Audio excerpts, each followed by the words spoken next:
नमस्कार दोस्तों, आज जो है हम जिला मेरठ, ठीक है, जिला मेरठ में यूपी बोर्ड का और साइंस का पेपर सोल्व करेंगे। ठीक है, यूपी बोर्ड में 2022 का पेपर है ये साइंस। ठीक है, 2022। ठीक, पेपर का जो कोड है वो है 824 BN 824 BN। ठीक, इसमें जो है हम पोर्शन क्लियर करेंगे फिजिक्स और केमिस्ट्री का। ठीक है, फिजिक्स और केमिस्ट्री का पेपर करेंगे साइंस का 2022 का। ठीक है, तो जरा स्टार्ट करते हैं। ये जिला मेरठ का पेपर है। ठीक है जी, तो पहला क्वेश्चन क्या कहता कि वक्रता त्रिज्या का मात्रक होता है। ठीक, ऑप्शन क्या है? ऑप्शन क्या? वक्रता त्रिज्या का मात्रक पूछा उसने क्वेश्चन में, वक्रता त्रिज्या का मात्रक, वक्रता त्रिज्या का मात्रक। ठीक है जी, तो क्या है ये वक्रता त्रिज्या? Radius of curvature. और रेडियस ऑफ कर्वेचर का उसने क्या पूछा? मात्रक या यूनिट पूछी है। ऑप्शन है पहला मीटर, दूसरा सेंटीमीटर, तीसरा मिलीमीटर और चौथा है इनमें से कोई नहीं। ठीक है, तो एक मोटी सी बात याद रखना हमेशा कि वक्रता त्रिज्या का मात्रक जो होता है वो सेंटीमीटर में होता है। किसमें होगा? सेंटीमीटर में। ठीक है, अब मीटर में भी हो सकता, ठीक है, लेकिन हम जो वक्रता त्रिज्या का मात्रक लेके चलते हैं वो लेके चलते हैं सेंटीमीटर में। ठीक है, दूसरा क्वेश्चन क्या कहता कि एक पारदर्शी माध्यम, ठीक, एक पारदर्शी माध्यम से दूसरे पारदर्शी माध्यम में प्रवेश करने पर एक प्रकाश किरण के लिए अपवर्तन कोण का मान आपतन कोण की तुलना में अधिक होता है। ठीक है, तो इसके लिए जरा ध्यान रखना, यदि प्रकाश की किरण, ठीक, इससे पहले जरा एक डायग्राम समझने की कोशिश करना। ये मेरा डायग्राम है। ठीक है जी, ये क्या मेरा मुख्य अक्ष है। ठीक, अब यहां होगा क्या हमारा? विरल माध्यम। ठीक, और ये होगा नीचे सघन माध्यम। ठीक, एक विरल माध्यम होता, एक होता सघन माध्यम। विरल होता खुला माध्यम। ठीक, यानी एयर मीडियम, एयर मीडियम। और दूसरा कौन होता है मेरा? सघन माध्यम यानी डेंसर मीडियम। ठीक, अब जब खुले माध्यम की बात करते हैं तो प्रकाश की किरण कहाँ होती है? हवा में लटकी होती है। जब हम सघन माध्यम की बात करते हैं तो कोई ना कोई मीडियम रखा होता है मेरे पास। जैसे मैं बात करता हूं, या तो तेल में रखा हो, या तो कोई ऑब्जेक्ट प्रकाश की किरण तेल में से जा रही हो, या फिर प्रकाश की किरण दूध में से जा रही हो, या प्रकाश की किरण पानी में से जा रही हो, गिलास में, कांच में से जा रही हो। ठीक है, या फिर साबुन के झाग या बुलबुले जिन्हें हम बोलते हैं फिल्म, इनमें से जा रही हो। ठीक, तो जरा ध्यान से देखना, जब प्रकाश की किरण विरल माध्यम से सघन माध्यम में जाती है, विरल माध्यम से सघन माध्यम में जाती है, ठीक है, तो क्या होगा? अभिलंब की ओर झुक जाती है, अभिलंब की ओर झुक जाती है। तो यहां कौन होगा मेरा? आपतन कोण। कौन होगा? आपतन कोण। और यहां कौन होगा? अपवर्तन कोण, अपवर्तन कोण। ठीक है, दूसरी कंडीशन, जब प्रकाश की किरण सघन माध्यम से विरल माध्यम में जाती है, जब प्रकाश की किरण सघन माध्यम से किसमें? विरल माध्यम में जाएगी, तो सघन माध्यम ऊपर हो गया मेरा और विरल माध्यम कहां हो जाएगा? नीचे हो जाएगा, विरल माध्यम। ठीक है जी, तो जब प्रकाश की किरण सघन माध्यम से विरल माध्यम में आती है, ठीक, ये आ रही थी, ठीक है, तो क्या होगा? अभिलंब से दूर हट जाती है, अभिलंब से दूर हट जाती है। तो जरा क्वेश्चन की कंडीशन समझनी है हमें। इसने कहा कि एक पारदर्शी माध्यम से दूसरे पारदर्शी माध्यम में प्रवेश करने पर एक प्रकाश किरण के लिए अपवर्तन कोण का मान आपतन कोण की तुलना में अधिक होता है। ठीक है, आपतन कोण की तुलना में अधिक होता है। तो पहली कंडीशन देखो जरा मेरी, विरल माध्यम से सघन माध्यम में आई थी, विरल माध्यम से सघन माध्यम में आई। तो इसमें क्या था, आपतन कोण का मान ज्यादा था, अपवर्तन कोण का मान कम था। ठीक है, और कंडीशन मेरी क्या कह रही है कि प्रकाश की किरण के लिए आप अपवर्तन कोण का मान आपतन कोण की तुलना में अधिक होता है। ठीक है, अपवर्तन कोण का मान, ठीक है, ये रहा अपवर्तन कोण का मान, ठीक, आपतन कोण से अधिक होता। तो ऐसा कौन सा माध्यम होगा, ऐसा कौन सा माध्यम है जब प्रकाश की किरण विरल माध्यम से किस में जाएगी, सघन माध्यम में जाएगी। ठीक है, यानी एयर मीडियम से डेंसर मीडियम में जाएगी तो हमारा क्या होगा, क्या हो जाएगा, आपतन कोण का मान अपवर्तन कोण से अधिक हो जाएगा। ठीक है जी, 2 क्वेश्चन हो गए। तीसरा क्वेश्चन देखते हैं, ये बहुविकल्प चल रहे हैं। तीसरा क्वेश्चन देख के चलते हैं हम। तीसरा क्वेश्चन क्या कह रहा कि प्रतिरोध आर के किसी तार को, आर के किसी तार के टुकड़े को 4 बराबर भागों में बांटा गया। मान लो मेरे पास ये एक तार का टुकड़ा था, ठीक है, अब इसका जो प्रतिरोध है, इसका प्रतिरोध है R। कितना प्रतिरोध है, R है। ठीक, अब इसने कही 4 बराबर भागों में बांटा गया। ठीक है जी, तो एक तो ये रहा। अब इसने इन टुकड़ों को फिर समांतर क्रम में संयोजित किया गया। ये कर दिया मैं 4 बराबर भाग करके समांतर क्रम में संयोजित कर दिए। 4 बराबर भाग करे समांतर क्रम में संयोजित कर दिए। मान लिया मैं इस हर टुकड़े का, हर पीस का जो प्रतिरोध है वो 1R है, यानी 1 ओम का प्रतिरोध हर पार्ट का है। ठीक, हर पार्ट का 1 ओम प्रतिरोध है। तो कुल कितने पार्ट हैं इसमें, 4 पार्ट हैं। ठीक है, कुल कितने पार्ट हैं, 4 पार्ट। तो जी हमने 4 बराबर भागों में इसे बांट दिया। अब पूरे तार का प्रतिरोध R था, R को मैं मान लिया कि इसके 4 बराबर भाग करके मैं 1R यानी एक तार का प्रतिरोध, टोटल प्रतिरोध था, कुल प्रतिरोध था R, मेरा कुल प्रतिरोध R था। अब जब मैंने इन्हें श्रेणी क्रम में, समांतर क्रम में लगाए, किस में लगाए, समांतर क्रम में। जब मैं इन्हें समांतर क्रम में लगाऊंगा तो उसने कहा कि इनका प्रतिरोध इनका प्रतिरोध R डैश हो जाता। ठीक है, यदि तुल्य प्रतिरोध R डैश हो तो R अपॉन R डैश का मान क्या होगा, R अपॉन R डैश का मान क्या होगा। अब पूरे तार का प्रतिरोध था मेरा R, पूरे तार का प्रतिरोध कितना था, R था। ठीक है, उसके बाद क्या हुआ, जब इसने कहा कि इन्हें 4 बराबर भागों में बांट दिया तो मैं कहा कि हर पीस का, हर पार्ट का, हर भाग का प्रतिरोध 1R और 1R है। अब इन्हें जब मैं इन्हें समांतर क्रम में लगाता हूं तो कितना हो जाएगा, 1/R plus 1/R plus 1/R plus 1/R। क्यों, समांतर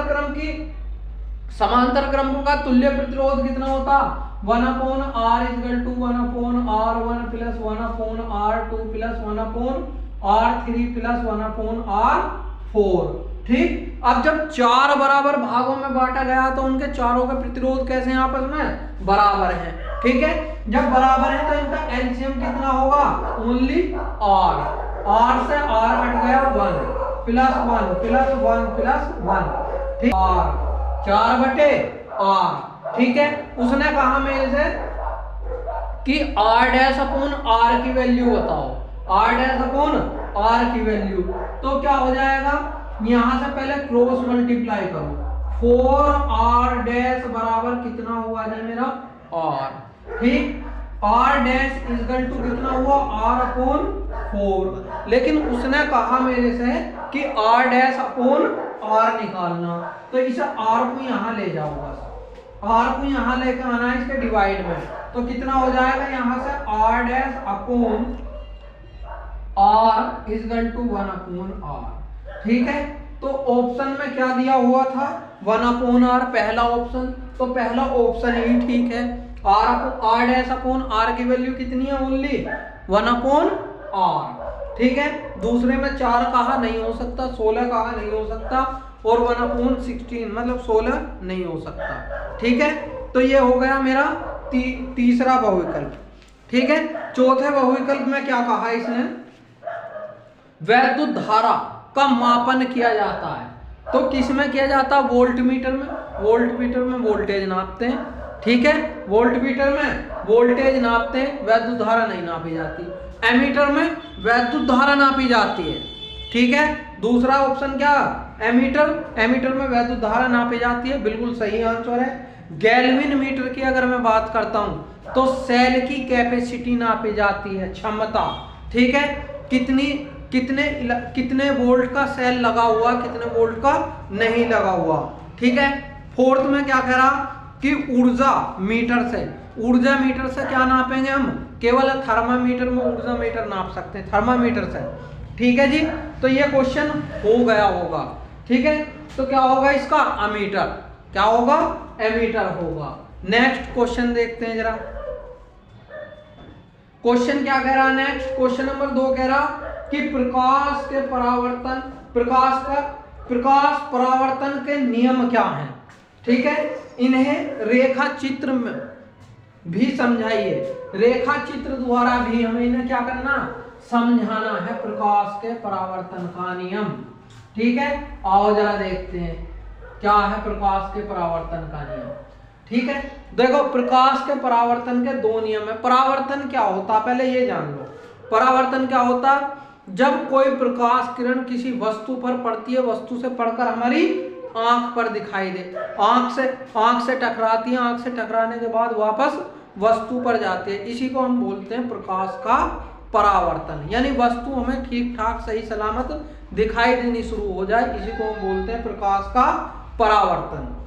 ठीक है, आओ जरा परावर्तन के नियम और डायग्राम सहित बताना हमें। लो जी, परावर्तन का नियम देखते हैं हम क्या है। ठीक, ये आपतित किरण है, ये क्या होगी, परावर्तित किरण है, और यहाँ क्या होगा, अभिलंब। ठीक है, आपतित किरण, परावर्तित किरण, और ये कौन होगा मेरा, अभिलंब। ठीक है, और अभिलंब कैसा होता, ये सीधे। ठीक, यहां कौन होगा मेरा, आपतन कोण। कौन होगा, आपतन कोण या इंसिडेंट एंगल होगा। ये कौन होगा मेरा, परावर्तन कोण, परावर्तन कोण। ठीक, परावर्तन कोण या रिफ्लेक्टेड एंगल होगा। ठीक, ये क्या होगा, नॉर्मल लाइन या अभिलंब बोलते हैं। ठीक, तो जरा समझो इसे। इसने कहा सूर्य से आने वाली किरण को, अब ये सूर्य से किरण आ रही है, इसी को हम आपतन किरण या इंसिडेंट रेज बोलते हैं। ठीक, ये क्या होगी, किसी सतह से टकराकर किसी भी दिशा में जाने वाली किरण को हम क्या बोलते हैं, परावर्तन किरण या परावर्तित किरण बोलते हैं, परावर्तित किरण बोलते हैं।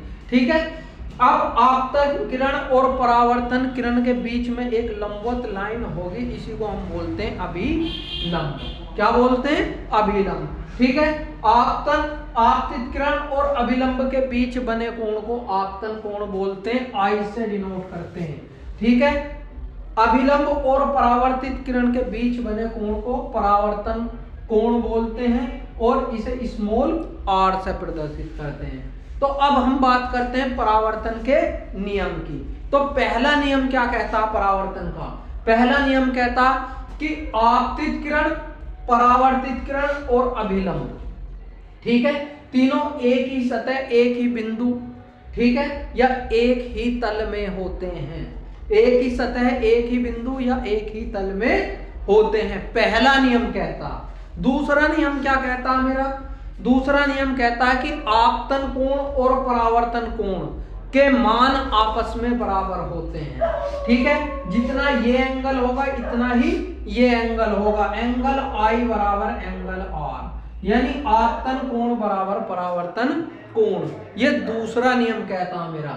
ठीक है, तो परावर्तन का पहला नियम आपतित किरण, परावर्तित किरण और क्या अभिलंब, तीनों एक ही तल, एक ही सतह, एक ही बिंदु पर होते हैं। दूसरा नियम मेरा कहता कि आपतन कोण और परावर्तन कोण के मान आपस में बराबर होते हैं, इंसिडेंट एंगल, रिफ्लेक्टेड एंगल आपस में बराबर होते हैं। ठीक है जी।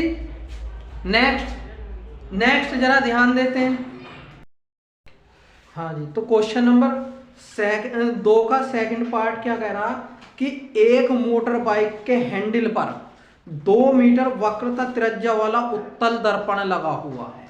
ठीक है, तो क्या कह रहा उसके पीछे कोई दूसरा मोटर बाइक सवार जब उससे 4 मीटर की दूरी पर है, उस समय पहले वाले बाइक सवार के दर्पण में दूसरे का प्रतिबिंब कितनी दूरी पर दिखेगा।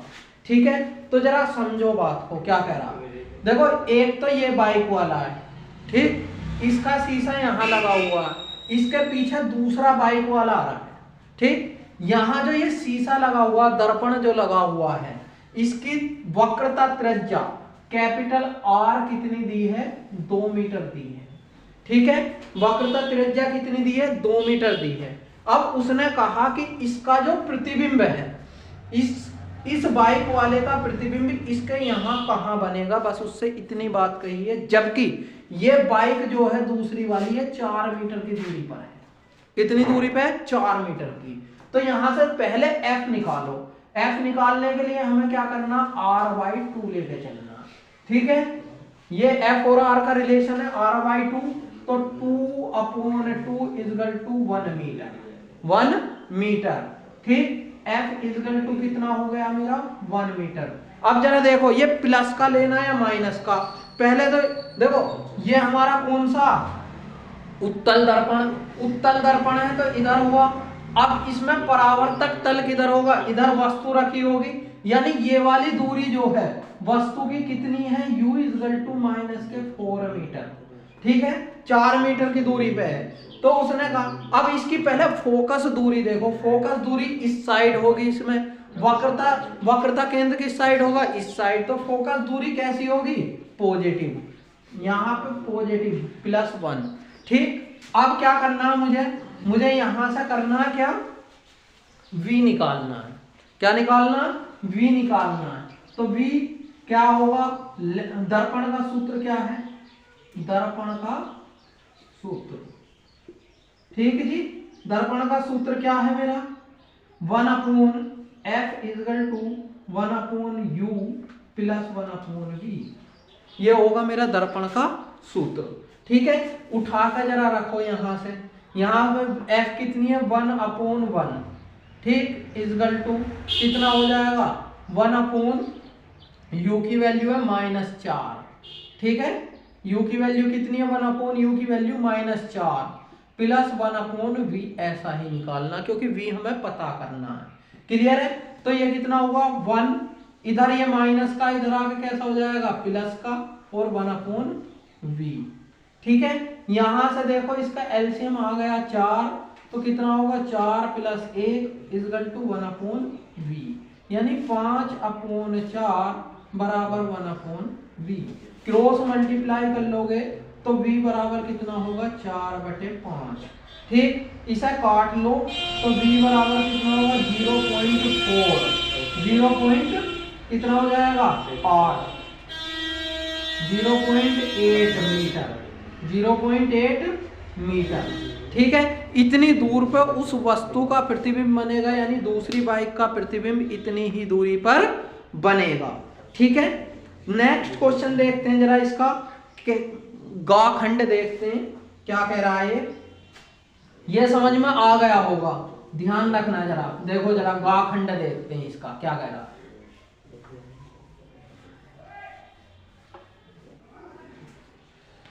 ये कह रहा है कि एक उत्तल लेंस, ठीक है, आवर्धन लेंस के रूप में कैसे प्रयुक्त किया जाता है। एक उत्तल लेंस आवर्धन लेंस के रूप में कैसे प्रयुक्त किया जाता है, किरण आरेख की सहायता से समझाइए। ठीक है, तो लेंस की हमसे बात करिए। देखो ये है हमारा क्या, उत्तल लेंस, ये है मेरा उत्तल लेंस। अब इस पे किरण आरेख बनाना मुझे। ठीक, आवर्धन, पहले आवर्धन क्षमता क्या होती है ये जानो। आवर्धन क्षमता क्या होती है, किसी वस्तु के प्रतिबिंब, ठीक है, और वस्तु की दूरी, यानी प्रतिबिंब की दूरी और वस्तु की दूरी के अनुपात को, ठीक, क्या बोलते हैं, आवर्धन क्षमता बोलते हैं। ठीक है, तो यहां से जरा देखो, ये होगी मुख्य अक्ष मेरी, ठीक है, मुख्य अक्ष होगी, यहां कहीं वस्तु रखी होगी, ठीक, यहां से कोई प्रकाश किरण चलेगी, चलने के बाद क्या होगी, जो मुख्य अक्ष के समांतर आ रही है, कहां से जाएगी, कहां से जाएगी, फोकस से जाएगी। ठीक है, दूसरी प्रकाशित किरण क्या होगी मेरी, वस्तु से आई, प्रकाशित केंद्र यहां होगा और प्रकाशित केंद्र से जैसी आई वैसी की वैसी बाहर निकल गई।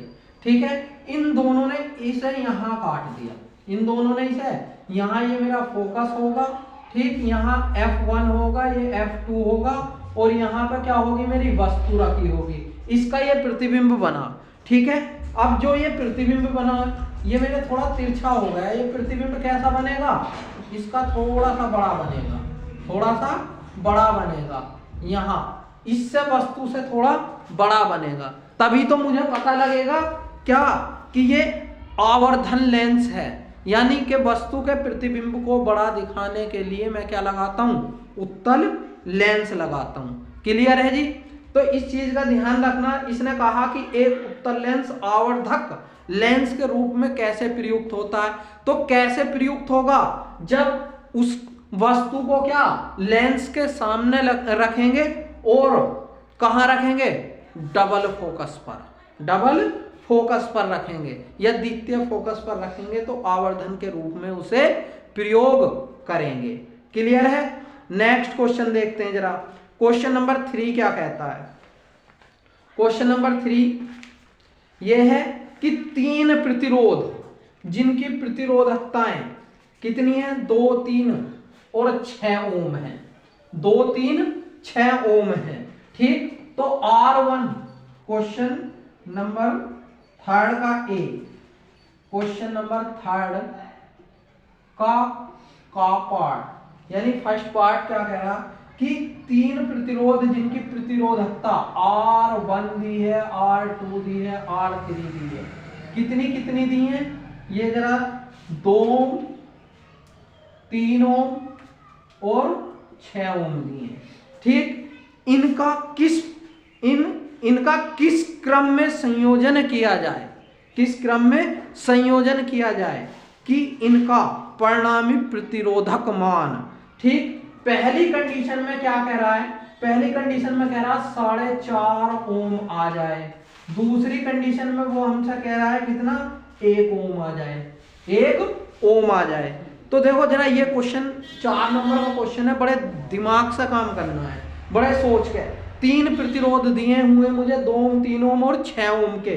ठीक, इसने कहा कि इनका संयोजन किस प्रकार करें, तो जब ऐसी संयोजन वाली कंडीशन दिखे और यहां देख लो कि ये कितना, 4.5, कितना ये 4.5। अब यहां से कोशिश करो कि ऐसा जोड़ा तुम बनाओ, ऐसा जोड़ा बनाना है कि 4.5 तुम्हें दिखाई दे। अगर मैं इसे 3 में इन दोनों को श्रेणी क्रम में जोड़ के, इन दोनों को समांतर में, पहले को और तीसरे को समांतर क्रम में जोड़ दूं और दूसरे के साथ इसे श्रेणी क्रम में जोड़ दूं, तो मुझे जो है क्लियर कट दिखाई दे रहा है कि 4.5 ओम का प्रतिरोध बनेगा। ठीक है, तो जरा देखो, R1 और R3, ठीक है, किसमें, समांतर क्रम में, समांतर क्रम में है,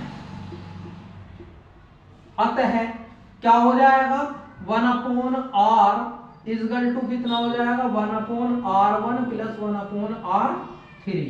ठीक है, तो कितना हो जाएगा, 1/2 प्लस 1/6। ठीक, एलसीएम कितना आ जाएगा, 6, ये आया 3 और ये आ गया 1। ठीक, यानी कितना आया, 1/R, 1/R इजगल टू कितना आएगा, 4/6। R की वैल्यू निकालेंगे यहां से क्रॉस मल्टीप्लाई करके, तो कितना आ जाएगा, 6/4। जब इससे काटेंगे 1 पॉइंट, कितना आ जाएगा, 5। ठीक, R बराबर कितना आ गया मेरा, R आ गया मेरा 1.5 ओम। ठीक है, अब उसने कहा कि पहला प्रतिरोध, यानी इनका प्रतिरोधक मान पहले का कितना होना चाहिए, 4.5 ओम होना चाहिए। 4.5 ओम कब होगा, जब R और कौन सा R2 समान श्रेणी क्रम में होंगे। किसमें होंगे? श्रेणी क्रम में, श्रेणी क्रम में है। तो R डैश निकाल रहा हूं मैं, R प्लस R2। R कितना मेरा 1.5 ओम है और ये कितना मेरा 3 ओम। R2 कितना 3 ओम, तो R डैश कितना हो जाएगा मेरा 4.5 ओम। दोनों को जोड़ दो तो पहली कंडीशन मेरी सेटिस्फाई कर गई।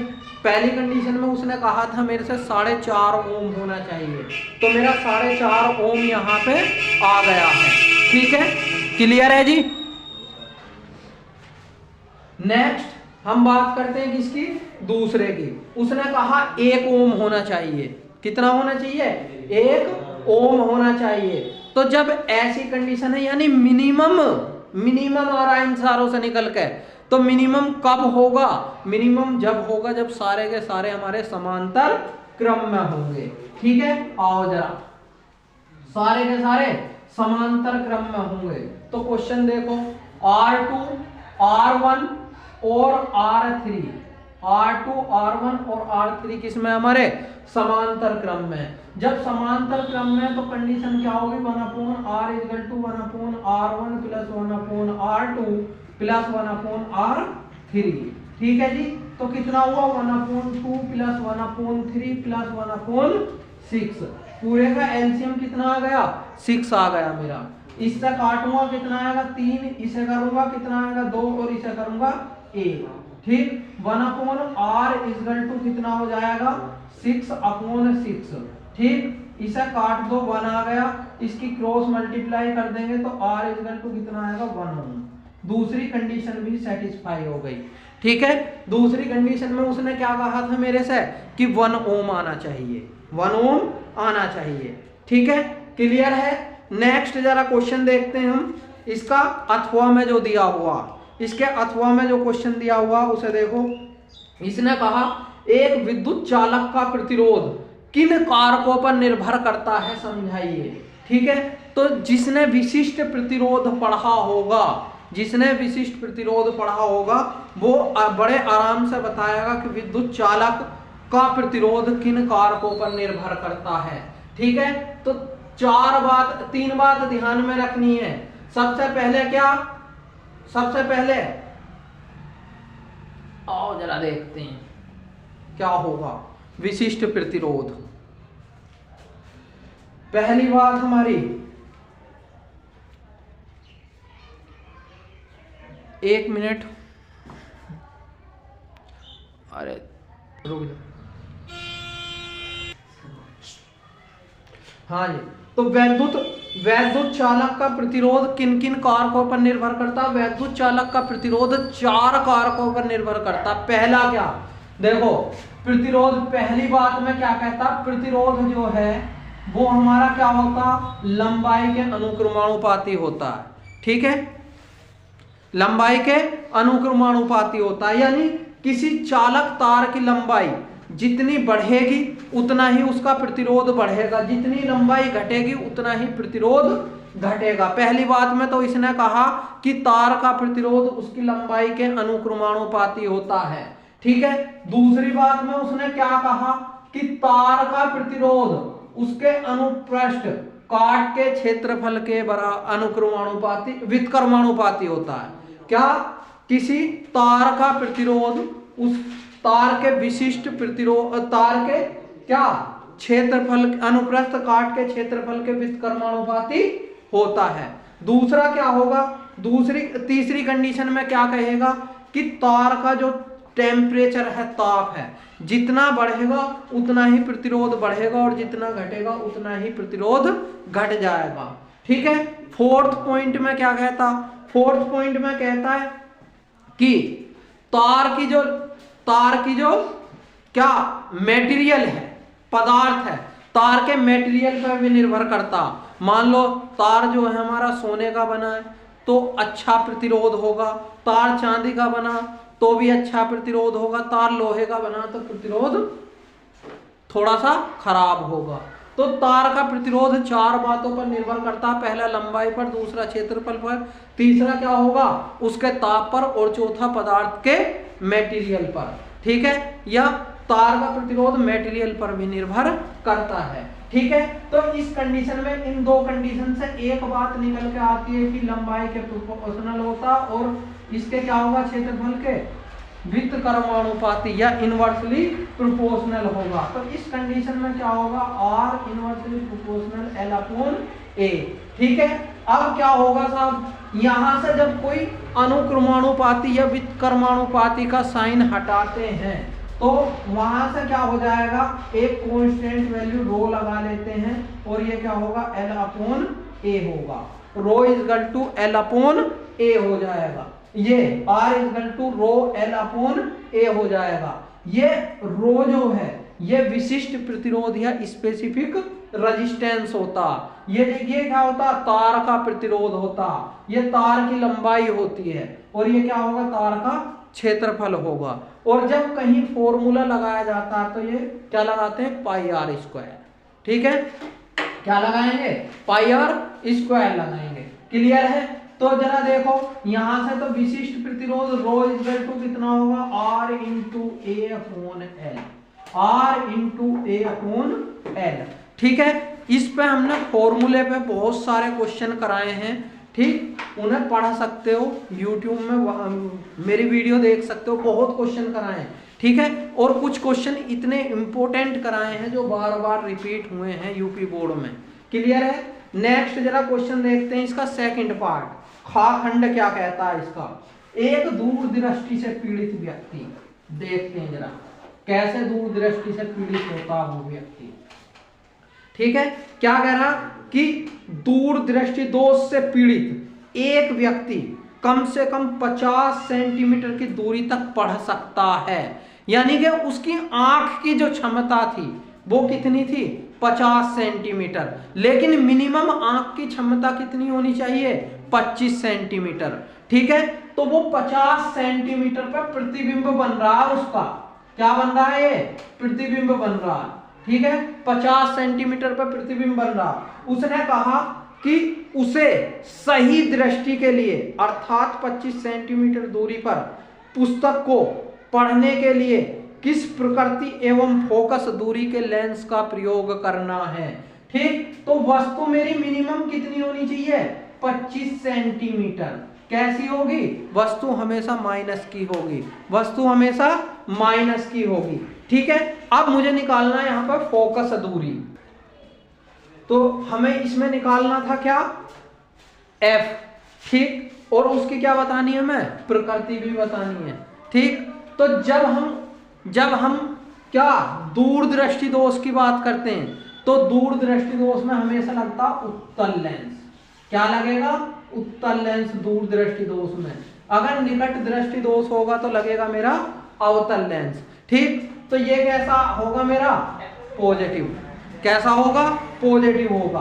अब क्या लगाएंगे, लेंस का फॉर्मूला, लेंस का सूत्र क्या होगा, लेंस का सूत्र 1/f is equal to 1/v minus 1/u।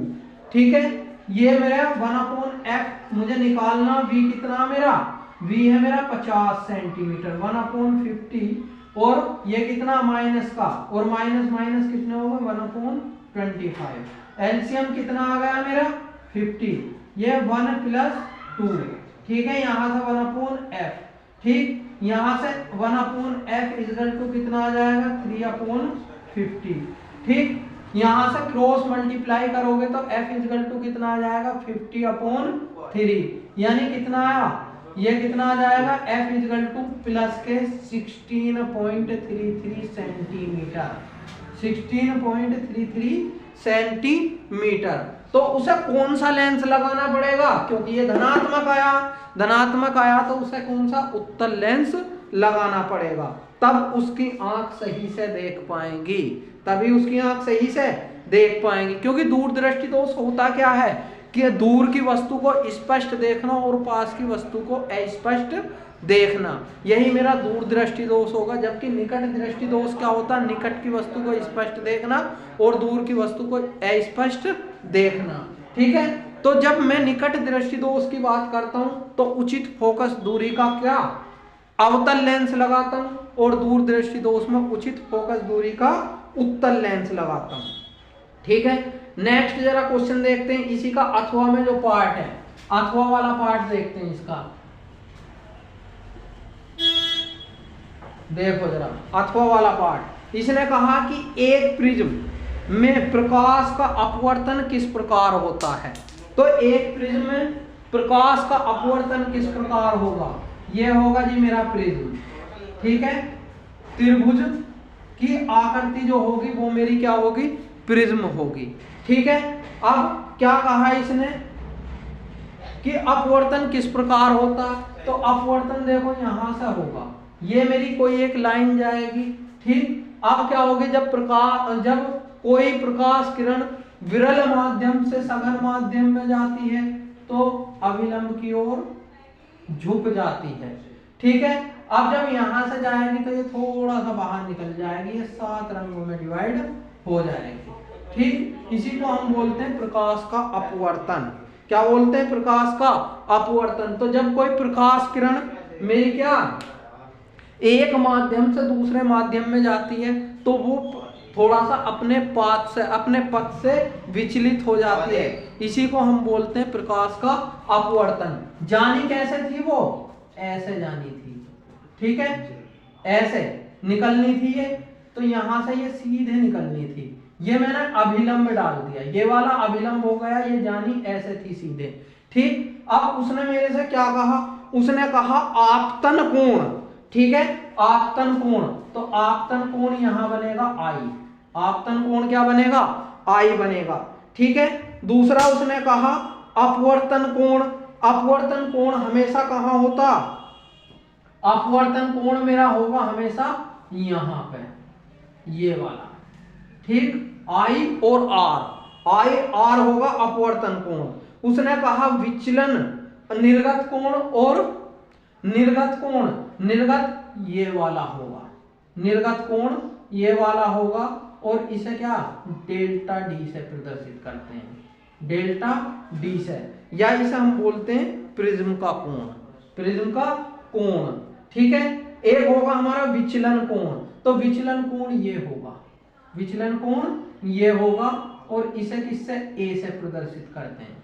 ठीक है, या प्रिज्म सॉरी यहां कौन होगा मेरा, ये होगा विचलन कोण डेल्टा डी, डेल्टा डी होगा, और ये होगा मेरा निर्गत कोण जो बाहर निकल के आएगा, बाहर निकल के इसे भी आर से प्रदर्शित करेंगे, और ये होगा मेरा प्रिज्म का कोण, और प्रिज्म का कोण हमेशा कितना होगा 60 डिग्री, प्रिज्म का कोण हमेशा मेरा 60 डिग्री होगा। ठीक है जी, तो अब हम जरा नेक्स्ट क्वेश्चन देखते हैं इसका पेपर का। एक क्वेश्चन दिया हुआ है इसने, 4th क्वेश्चन, जरा ध्यान से देखना, 7 नंबर में क्वेश्चन है। ठीक है, और 7 नंबर में जो क्वेश्चन है इसे देखते हैं। ये एक डायग्राम दिया हुआ उसने। ठीक है, कौन सा डायग्राम दिया जरा देखते हैं। ये डायग्राम है मेरे पास, ये। ठीक, एक तो ये लगा रखा है इसने, एक इसने ये लगा दिया, इसका नाम R2 दिया, इसका R3 दिया, ये R1 है मेरे पास। ठीक, अब यहां से इन दोनों को मिला के एक यहां 3 लगा दिए इसने। ठीक है, ये 3 लगा दिए। आओ जरा, यहां से इसने क्या लगाया, इधर से करंट जा रही है, ये पास हो रही है, यहाँ एमीटर लगा दिया। एमीटर लगाने के बाद यहाँ पे इसने बैटरी सेट कर दी, यहाँ इसने ये बैटरी सेट कर दी है। ठीक है जी, यहाँ इसने की लगा दी, कुंजी लगा दी मेरी। ठीक, अब यहाँ ए हो गया क्लियर, यहाँ से करंट शुरू हुई, यहाँ से करंट फ्लो होनी शुरू हुई, अब इसमें भी जाएगी, इसमें भी जाएगी, फिर ये यहाँ निकल के एक ही करंट हो जाएगी, फिर इसमें इसमें इसमें इनमें से फिर यहाँ से एक ही करंट फ्लो करेगी, और लास्ट में आके ये एक ही करंट रहेगी। ठीक है, तो R1 कितना दिया मुझे, R1 दिया 10 ओम, R1 दिया 10 ओम, दूसरा कितना दिया R2 और R3, R2 R3 दोनों बराबर है 20 ओम के।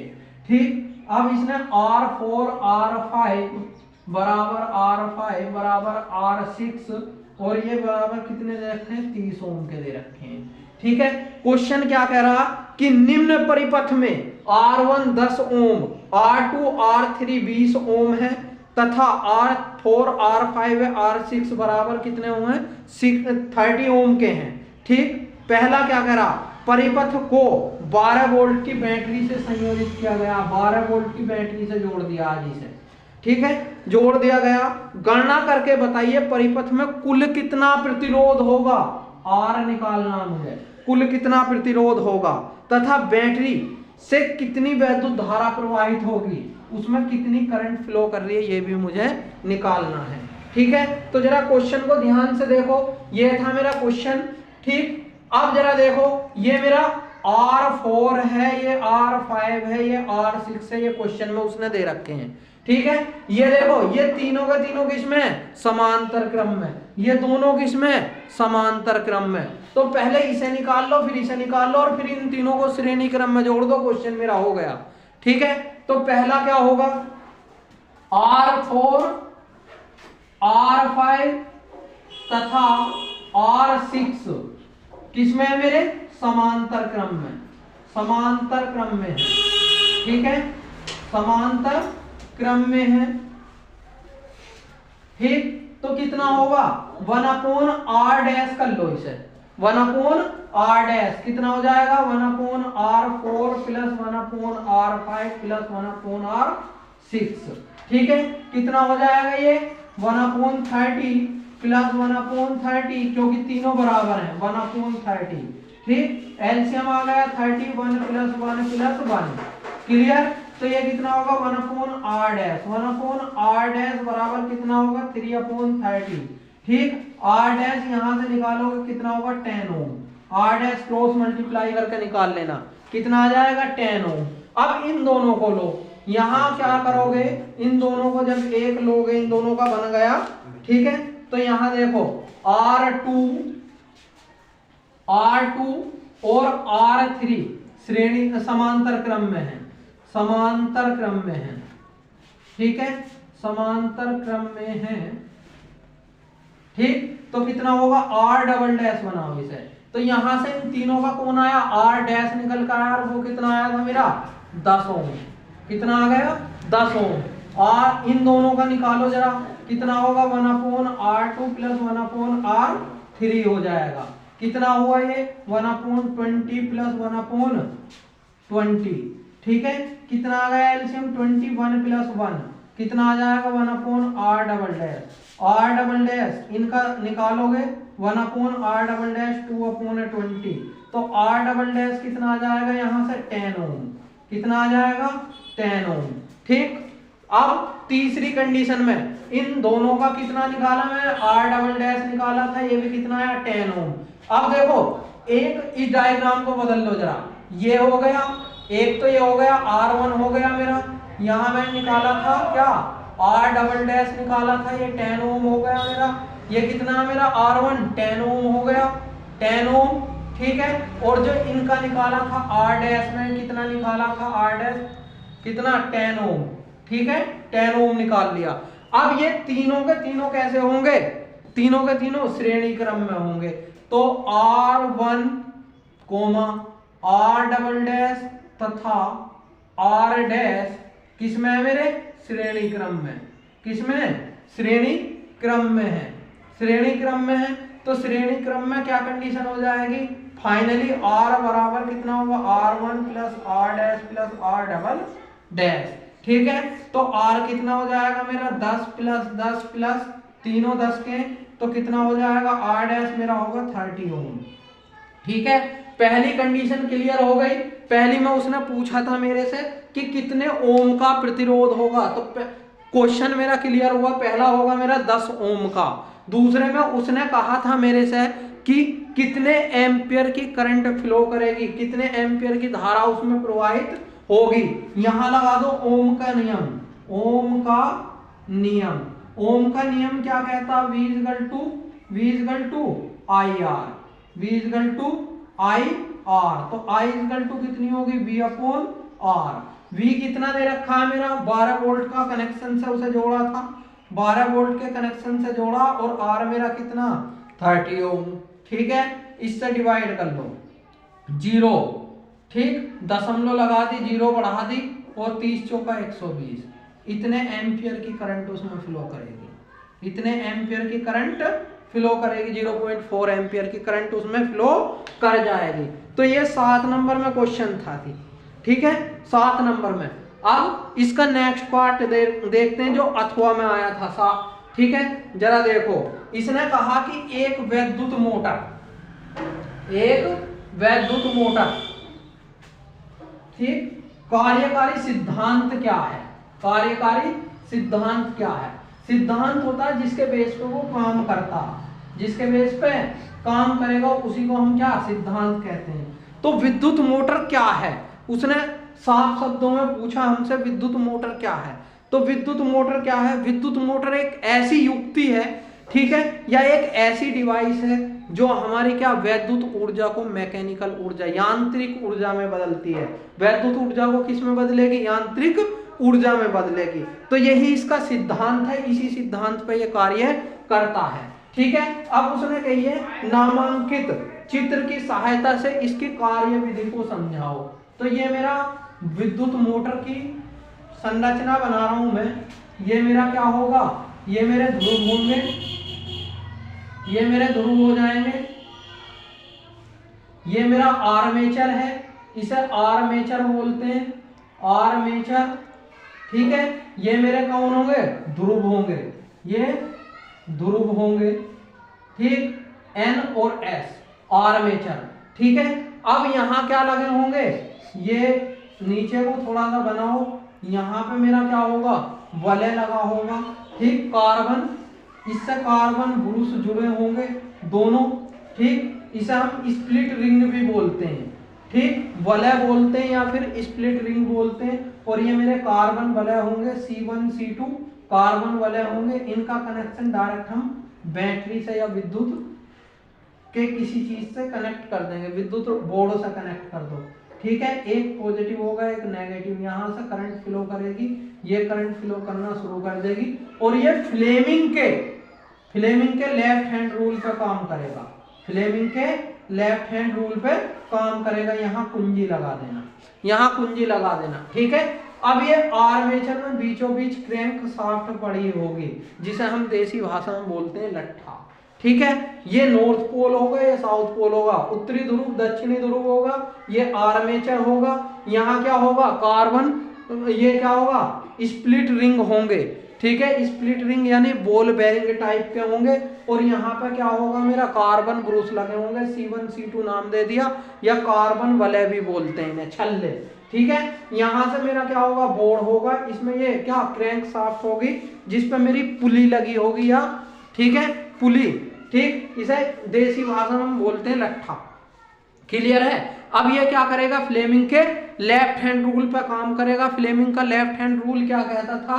फ्लेमिंग का लेफ्ट हैंड रूल कहता था यदि हम अपना अंगूठा और उसके पास वाली 2 उंगलियों को इस प्रकार फैलाएं कि तीनों एक दूसरे के परस्पर लंबवत हो, या तीनों एक दूसरे के लंबवत हो, ठीक है। तो ये क्या था? ये वाली जो उंगलियां मेरी करंट की दिशा को बताती थी, इसे बोलते हैं मध्यमा उंगली।